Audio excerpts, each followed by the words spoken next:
Good afternoon, everybody, and thank you for joining us here live, as always, on the African Reform Movement channel, where we discuss everything to do with African reform with a particular emphasis on Ghana. We have Dr. Nee, as ever, with us, who's ready to drop another topic on you, and myself, I'm your host. As always, if you're joining us for the first time, welcome. You're very welcome. If you can, just drop a message below. Just let us know how you found out about this channel and where you are watching from. Dr. Nee has a number of social media platforms. You can connect with him on those. He also has a website, Sankofa Africa, where he posts a number of different articles on there. So get into the website. I think you'll find some interesting things there as well. Dr. Nee has written a number of books. Tete Kwashi, The Star to Follow, Fair State Charter for Africa, Weep Not Africa, and The Fifth Republic. All of these books can be purchased at his Book Nook store, which is described here. Don't worry if you can't write it down right now. All of this information is in the description box below. Okay. So today, the title is Taxation Under an ARM Government. What exactly would taxation look like and how would people benefit or be affected by it? Okay. So Dr. Nee, as always, the floor is yours. Over to you. Thank you very much, and thanks to all those who have had time or who have taken time to be with us this morning in Ghana. We are talking about something very important, taxation, because taxation runs the state. Our first slide deals with the principle involved here. Please, can I have the first slide? Taxation under ARM-inspired government, the Agri principle. The Agri principle is that it was asked whether I would like to come back if there is reincarnation. And he said, whether I would like to come back as a white man if there is reincarnation. Dr. Agri said, no, you come back as a black man again and then teach the black people the good things he had learned from the white man. Then he ended, only the best is good for Africa.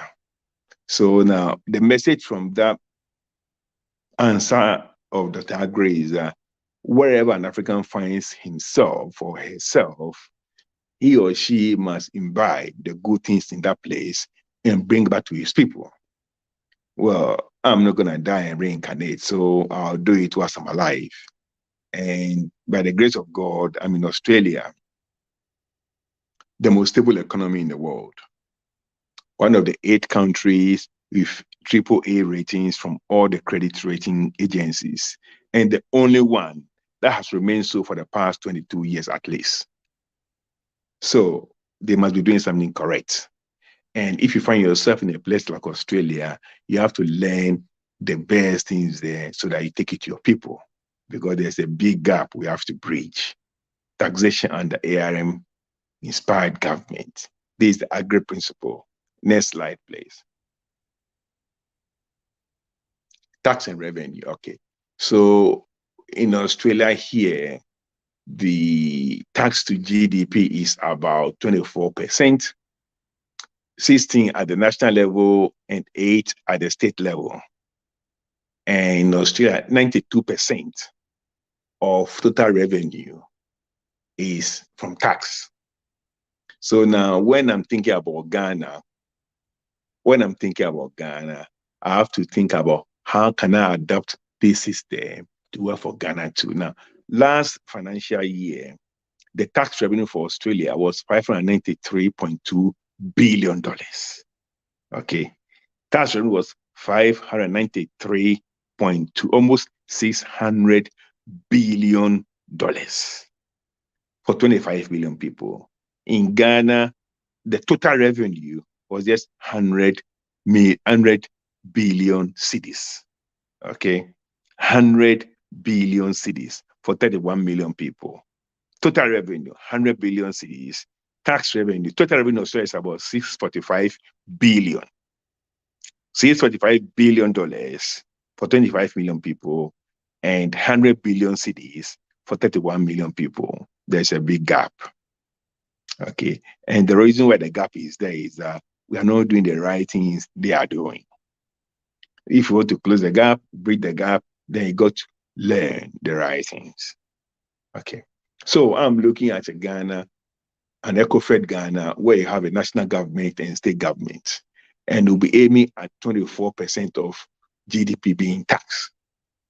Now, it doesn't drop from uh, the skies. You got to build the structures. You got to build the structures in place to have this effect. At the moment in Ghana, I think our tax to GDP is about 13%, about half of this. All right. About half of this is our GDP to tax, our tax to GDP about 13%. So that tells me one thing. The average for Africa is about 16%. So Ghana is actually below the average for Africa. That tells me one thing. Even the structure of the state is important in tax collection. Tax is more efficiently collected if you are in a federal country, because the national government is busy with a certain aspect of the tax, and state government are also busy some aspect of the tax. And when you bring the two together, you get more than 20%, 24% in the case of Australia. The whole of Africa, the average is 16, Ghana is 13, because the whole of Africa is unitary and it's inefficient way of collecting tax. All right. Now, in Australia, the tax part of the total revenue is 92%, but here in Ghana, rating 95%. So we are setting the theory. This is the theory. From the theory, go to the practice, okay? This is the way I'm looking at tax or taxation under ARM government. We are going to have around 24% of our GDP being taxed. And then 16 of this will be from national level and 8% will be from the state level. Then the next thing is the percentage of tax of our total revenue. I'm saying 95. In Australia, it's 92. I'm saying 95. We'll go through this and we'll get to know why this is this and what it is. Next slide, please. Now, you got to be fair. Before I come here, you have to set these targets. Okay, we are talking about the theory of taxation. All right. Now, distribution of taxes. We have direct taxes and indirect taxes. All right, next slide. The next one, we're looking at the direct taxes. How much of it? Okay, so we have the personal income tax. And then personal, we have two different categories under personal. We have the salaried ones, those who work and they are employees and they are salaried. The tax is taken as source. And we have the solo, I've written GBN, where in Australia, we have what we call ABN, Australian Business Number. And there are some categories of workers who are self-employed, and they all have Australian Business Number, which I've changed it to Ghana Business Number. Okay. As I'm sitting here, I work in two different scenarios. Okay. I have a company ABN, and I also have a solo ABN, solo practitioner ABN. So I do two different kinds of work. So I'm one of these, and I'm also one of the corporate taxpayers. So my company pays tax, and I also pay tax as a solo. So I've got two ABNs. In Ghana, I hope to get two GBNs, Ghana Business Number. I'll explain this further as we go along. So we are expecting about 45% of total tax to come from the personal tax. And then corporate tax, we're looking at about 17%. And then property rate, we're looking at about 8%. So in the direct column alone, we are looking at 25 plus 45. What is that? 70%. 70% of all tax should be coming from direct taxes. Okay? 70% of all taxes should be coming from direct taxes. Next slide, please. Indirect. We're looking at VAT. We call it here GST. We call it VAT and also customer excise. Now, in Australia, the VAT is, I think, 18%, and customer excise is about 9%. I've increased it here a little bit to 15 and 10%. So now we are looking at 25% of total revenue coming from indirect tax, and 70% of total revenue coming from direct taxes. So we are left with 5%, okay? And 5% is what I call non-taxable revenue. I've not put it down here because we are talking about taxation today.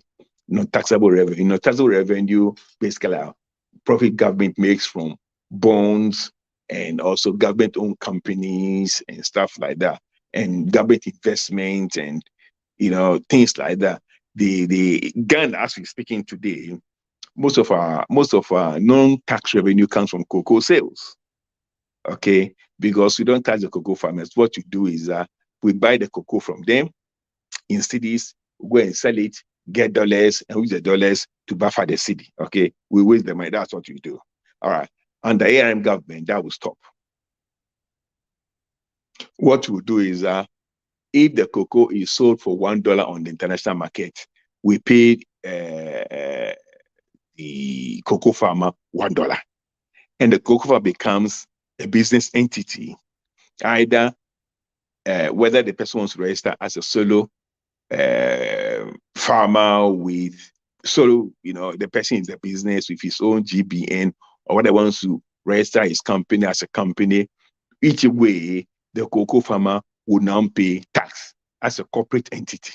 So you get all the money that if the cocoa is $100 on the international market, you get the equivalent of $100 in Ghana, but you will pay tax. So it becomes a taxpayer. So now we are just leaving about 5% of total revenue from non-taxable. Okay, cocoa farmers will pay tax. You get their full money and pay tax because government has been cheating them forever. Government pays them whatever it likes, takes the dollars, and misuses the dollars. We're not going to do that. We're not going to do that on the ARM.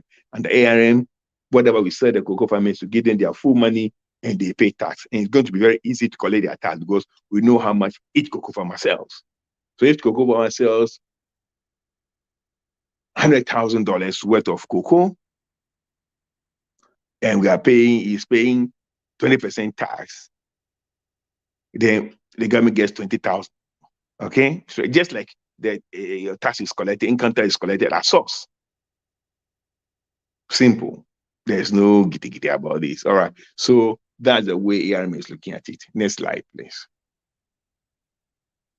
So who pays what?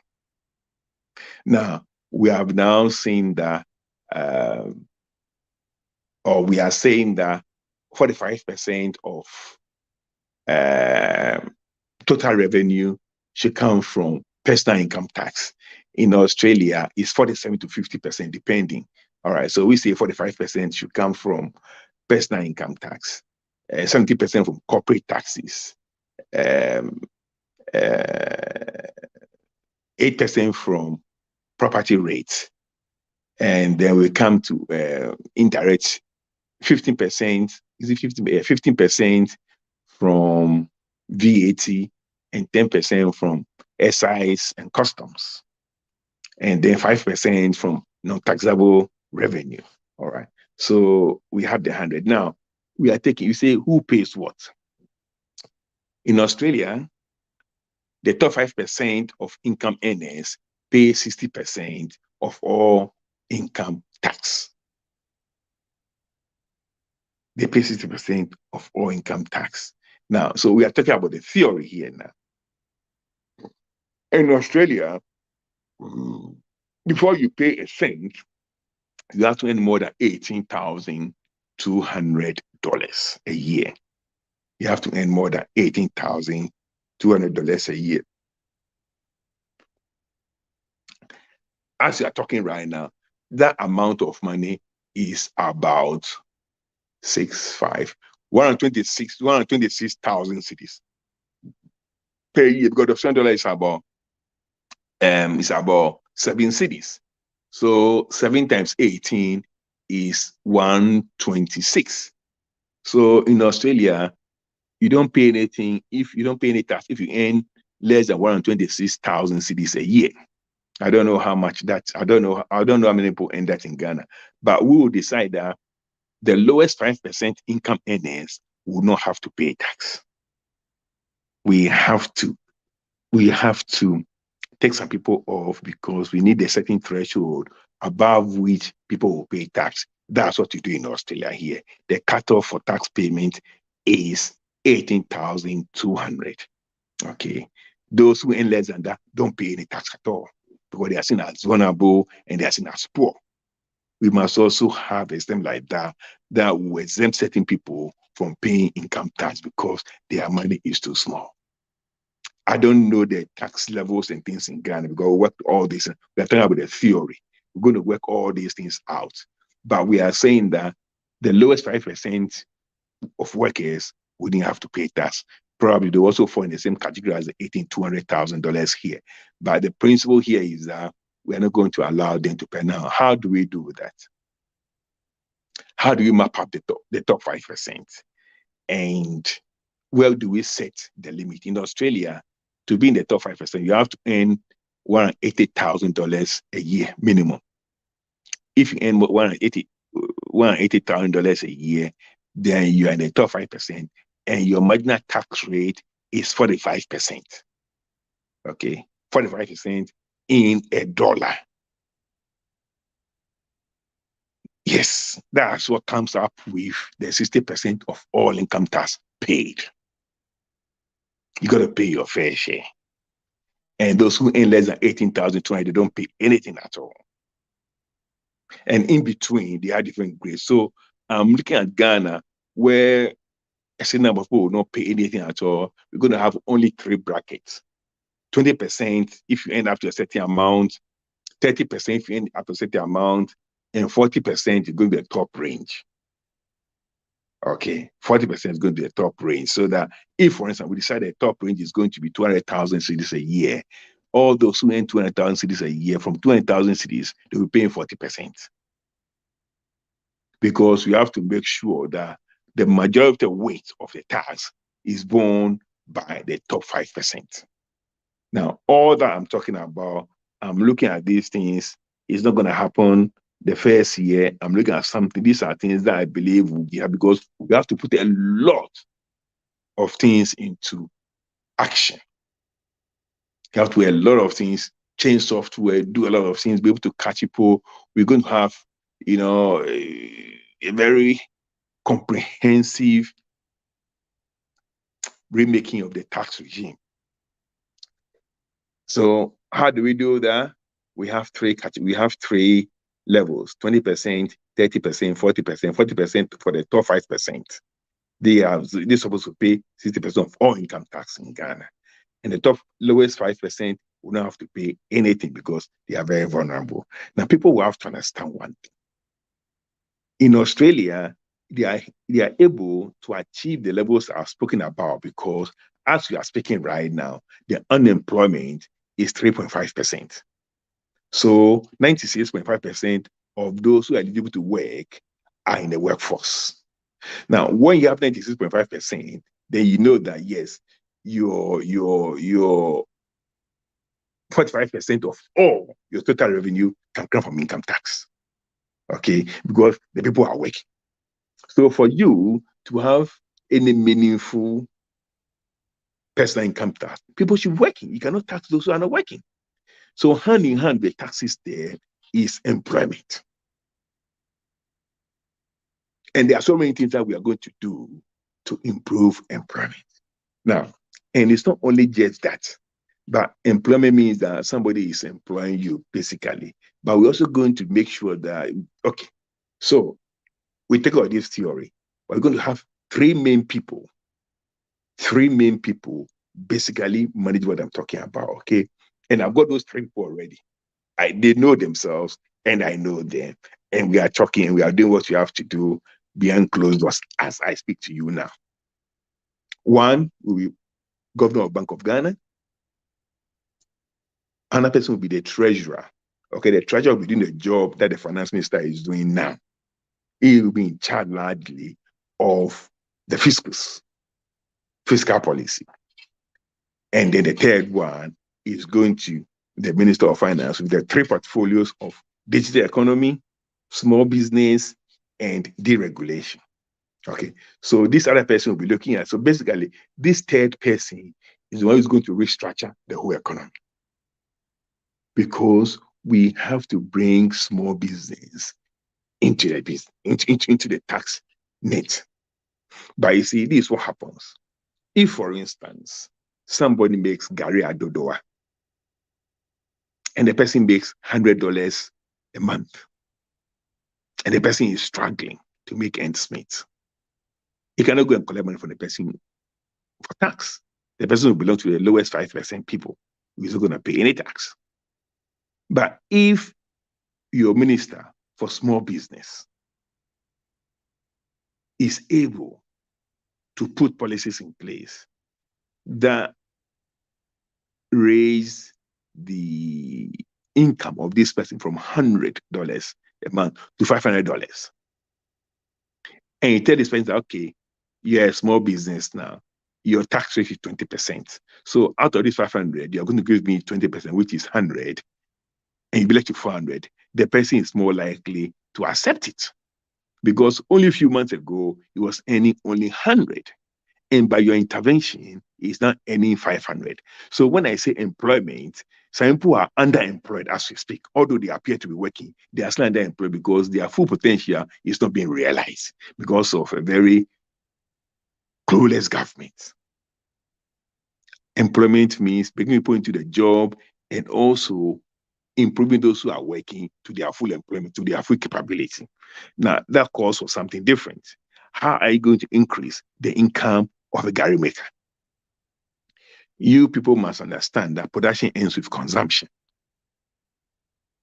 Production ends with consumption. So when you go to Dodowa on the road from Dodowa to Accra, you see all these ladies there with Gary packed to the sky. Nobody is buying. There's no market for their Gary. So you have potential markets, potential money logged into sacks. They have the money there, but the money is not liquid. The money is still Gary. So we need a marketing revolution.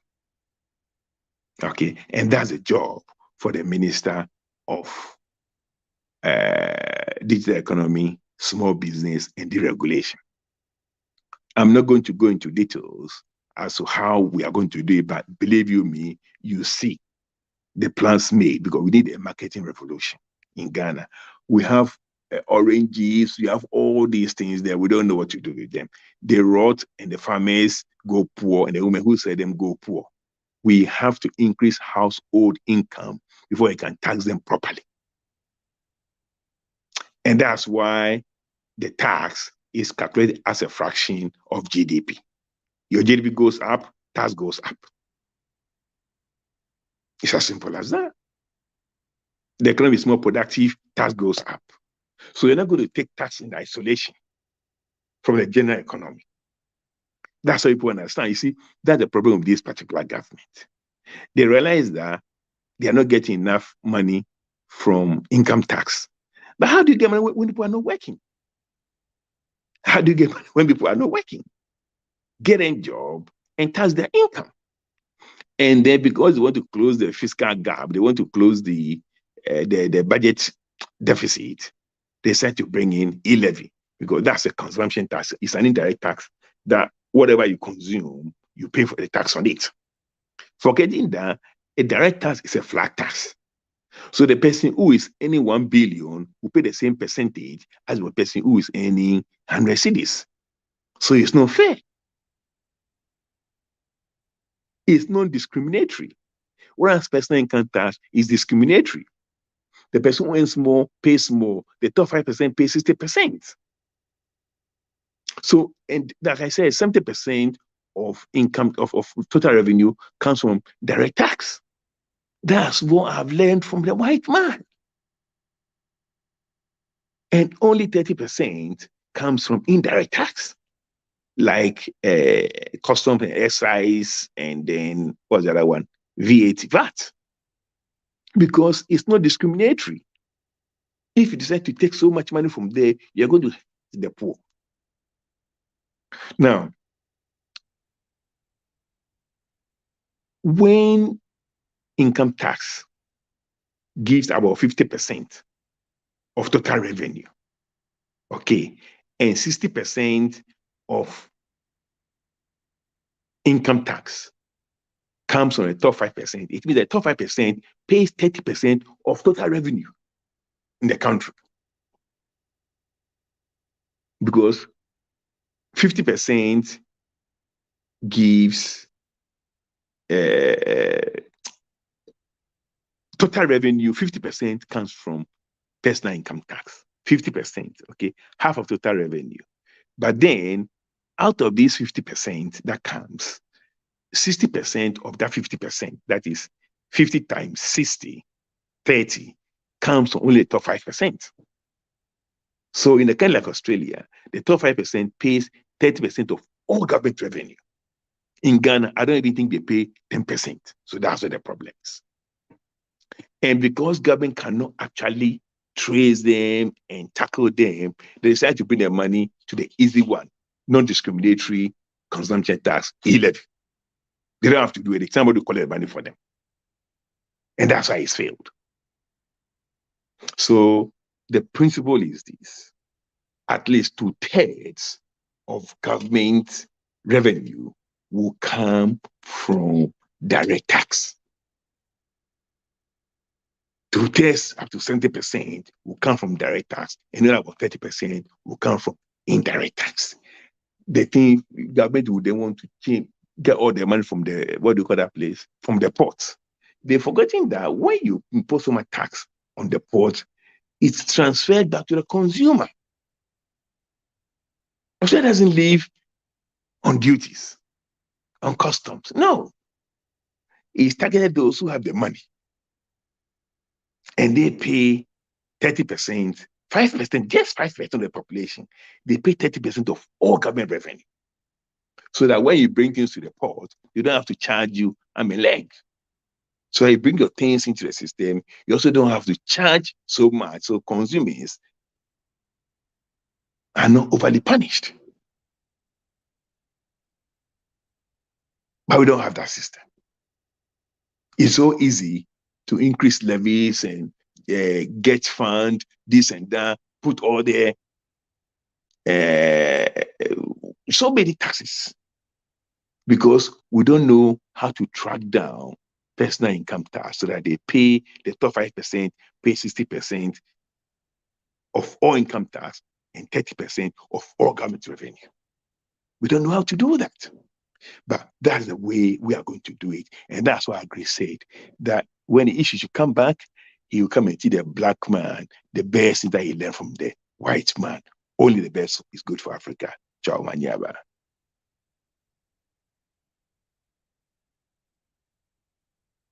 I think that's the last slide, or there's another one.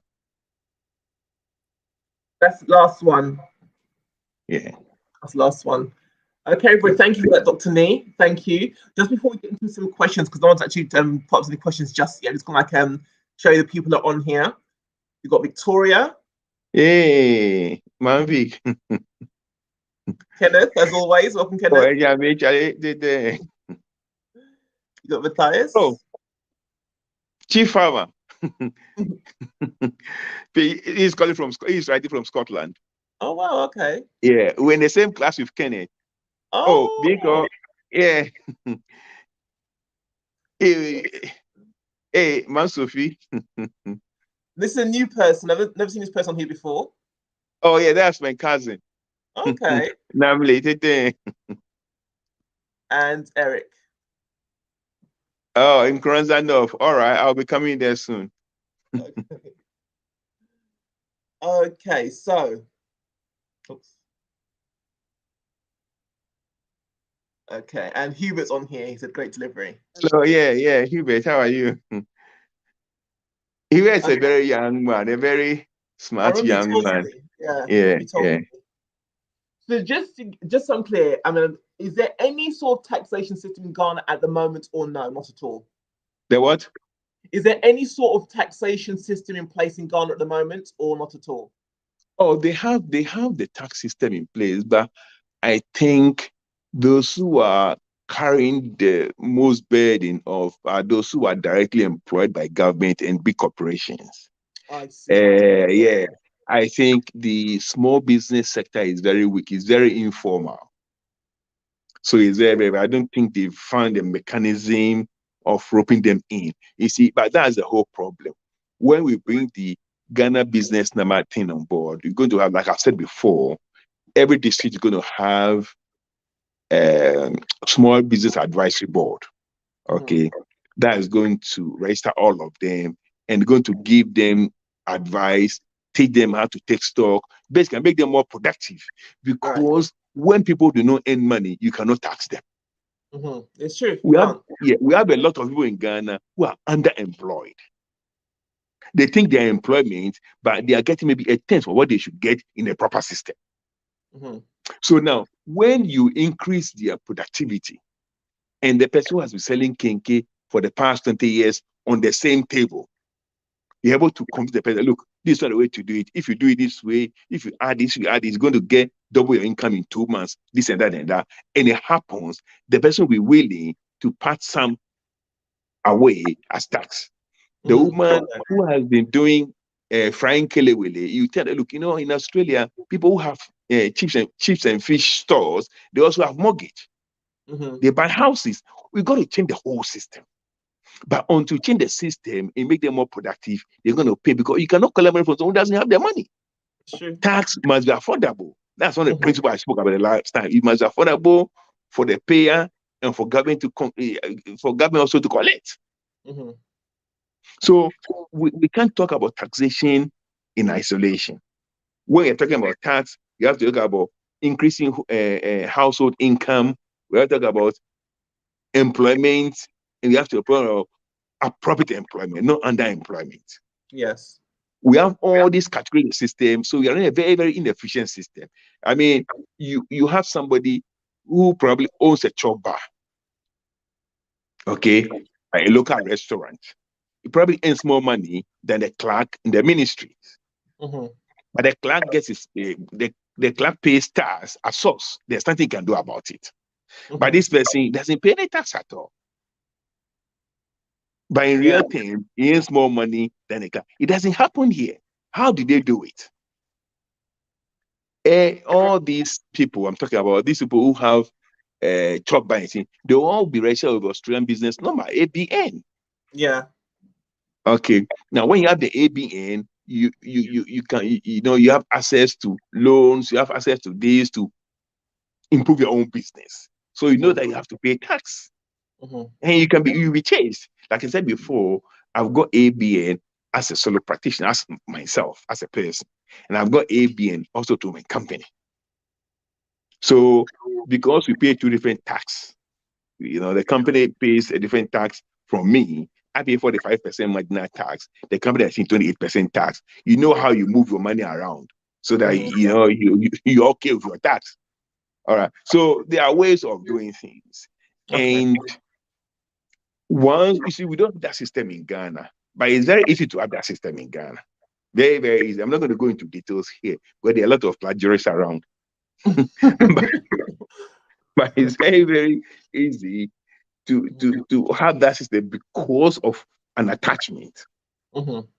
Okay, because of that. For instance, let me tell you this. Okay, they can go and plagiarize it, but if you have an ABN, okay, and we decide that okay, we're going to make school fees.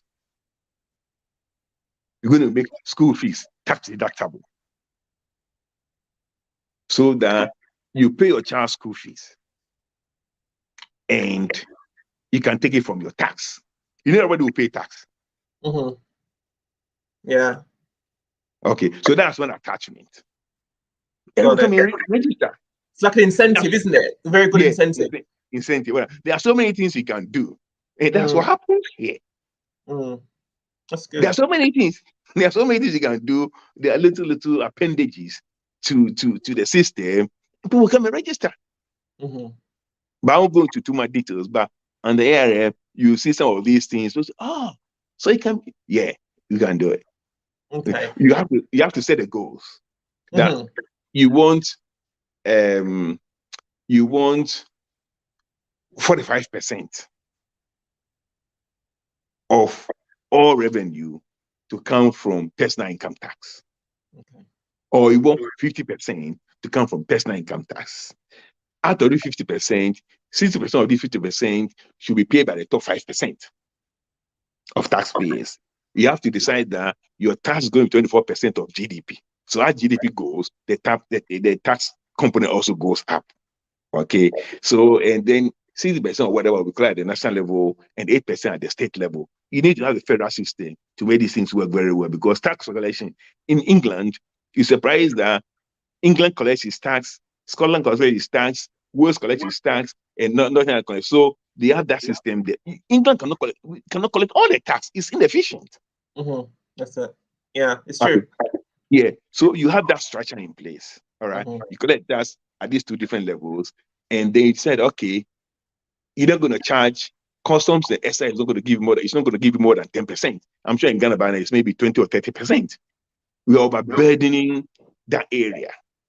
And then it gets transferred into the economy because people add whatever they pay at the ports to the cost of the things they do. You got, and most of the things at the port are input. So when you increase the input tax, the output product, you have to put that tax on output product.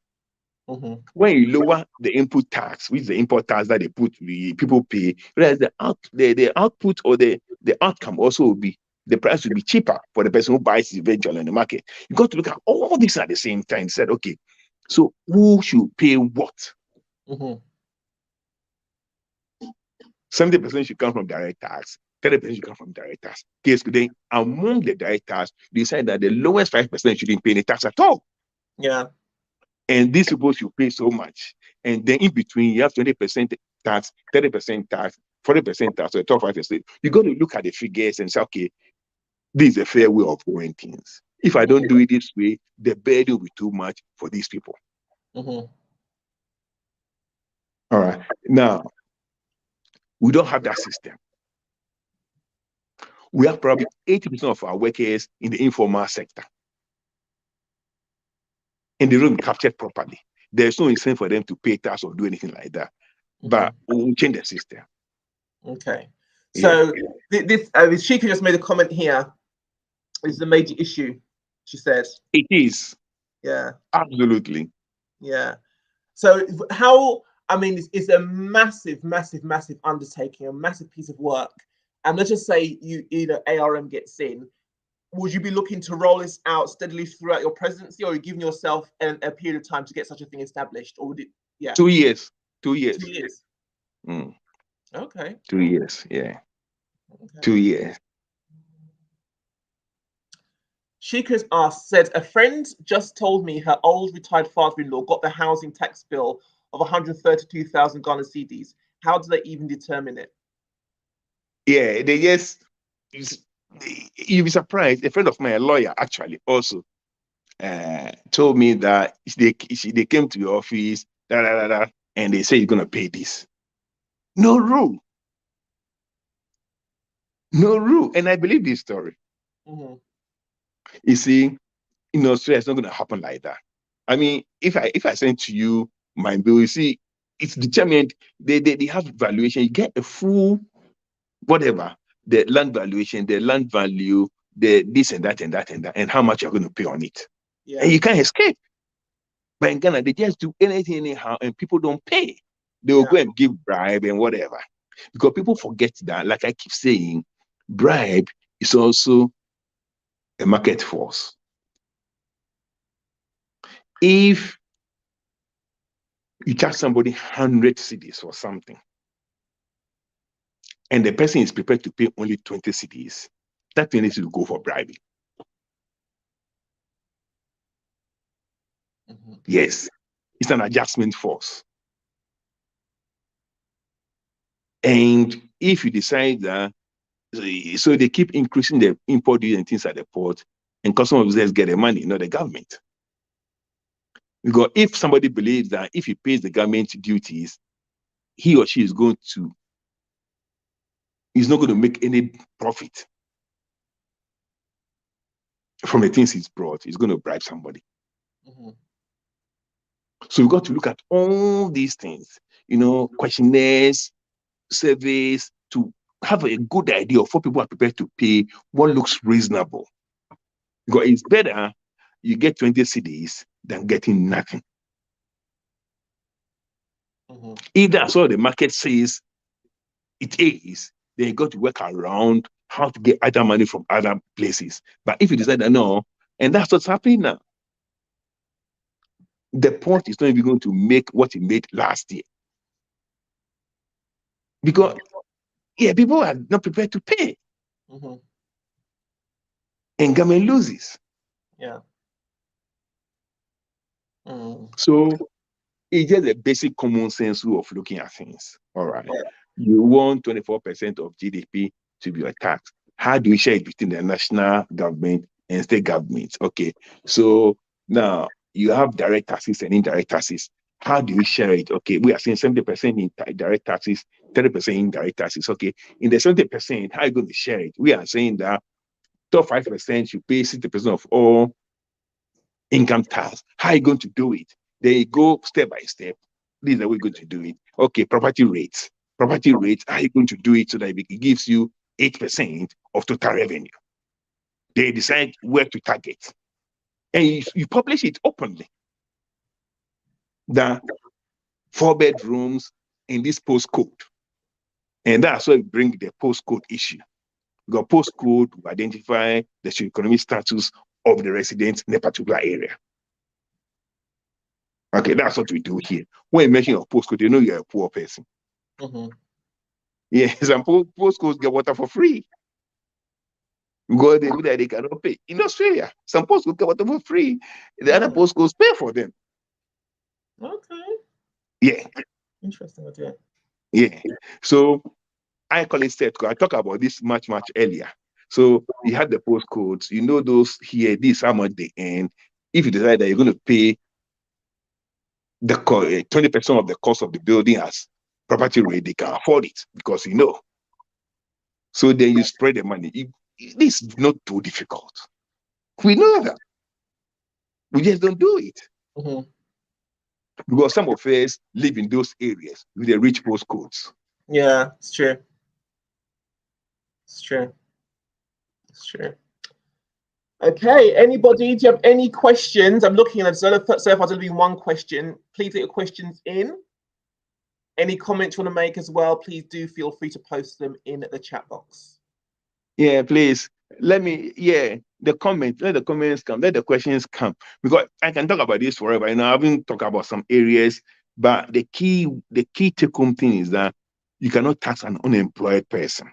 Yeah. So if you want to get 24% of GDP as tax, like it is in Australia, then you should get 96.5% in work. Yeah. Okay. You cannot have 30% in work and think that you are going to have the same percentage of tax as GDP as Australia.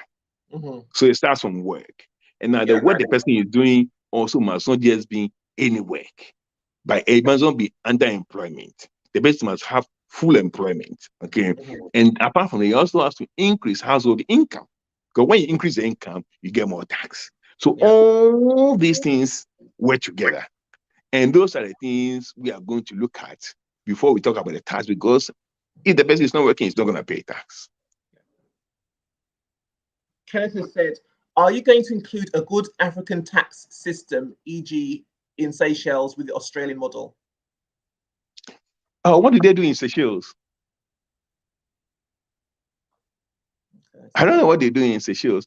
I mean, the Australian model basically looks at the tax system as another form of income distribution. Okay, the philosophy behind this income distribution, you use the tax to make sure that you redistribute wealth, income, so that the person who earns more pays more, and the person who earns less pays less, so that you bridge a gap because they both go to the same market. So that's the principal philosophy behind the tax system here. And I believe that's the same thing in almost all advanced countries. So that, because you know that 10% of $100 is 10 cedis. It means more to the person who has $100 than 10% of 1 million cedis. Where the person with the 1 million cedis has got such a disposable income. Yeah. So you cannot charge them a flat rate of 10% if you want to bridge the gap and reduce. Yeah, if you want to bridge the gap between the two of them, you may probably charge the person with the 100 cedis 2%. Mm-hmm. And you charge the person 1 million 20%. Yeah. So you make the same money, but the heavy lifting is done by the one who has more money. So that's the basic redistribution of income. Okay. All he responds to that is that the tax system is good. Okay, I'll read the shares. I'll read it. Okay. Yeah. Okay, there are no more questions, Dr. Nee. This is your last call, everybody. If you have any questions, any comments, please don't feel they're too silly. Please don't feel embarrassed. Just put them in the chat box and Dr. Nee will answer them, okay?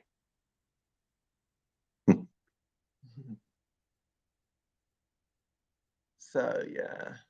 All right. So it looks like they've asked all the questions they want to ask. Yeah. But please, the take-home message is this: we need a new tax system. We need to be around 24% of GDP. We need it 70% to come from direct, 30% from indirect. Because indirect is non-discriminatory. Everybody pays the same rate of GST. Okay. Whereas you have the means to juggle around with the direct one, so that those who earn more, they carry the major burden. And that's where you've got to put the money, GST and VAT and harbor and port and all those things. We've got to minimize that. We've got to find ways of getting money from property rates and getting money from income of those who earn a lot of money. Not forgetting that to get more money means that more people must be in work. And those who are working already, but they are not working efficiently, you must increase their productivity.